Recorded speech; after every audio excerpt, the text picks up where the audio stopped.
centre doncs, m'havia donat compte que feien aquests murals i els hi vaig proposar. Ens coneixíem d'una exposició col·lectiva que vam fer aquí en què vaig participar. Doncs això és un mural fet a partir del mapa de la ciutat de Barcelona, de l'estructura de les illes de cases, però a partir d'aquesta estructura jo he anat improvisant dibuixos a sobre. Són un tipus de dibuixos que vaig anar fent, porto un temps fent-los en aquesta mateixa línia, que al principi els vaig començar anomenant revelacions automàtiques, perquè eren així una mica entre tipus dibuix automàtic, el tipus directament de l'inconscient, però cada cop era menys automàtic, no? Cada cop vaig anar trobant com si fos vaig anar trobant una mena d'estil que ara ja el faig conscient. Això d'aquí és la plaça Catalunya, aquesta circunferència. Aquí baix aquest àngel és el portal de l'Àngel.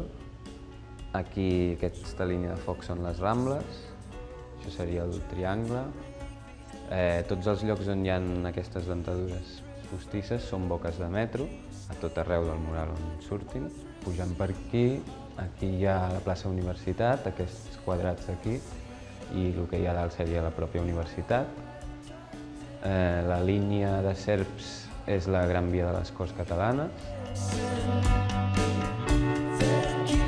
Queremos hacer una propuesta de un festival al aire libre, donde participarán grupos, DJs, habrá también ilustradores pintando en directo, tendremos instalaciones audiovisuales y un mercado de segunda mano, y esto lo estaremos realizando en Fabra y Coats el sábado 20 de 4 de la tarde a 1 de la mañana.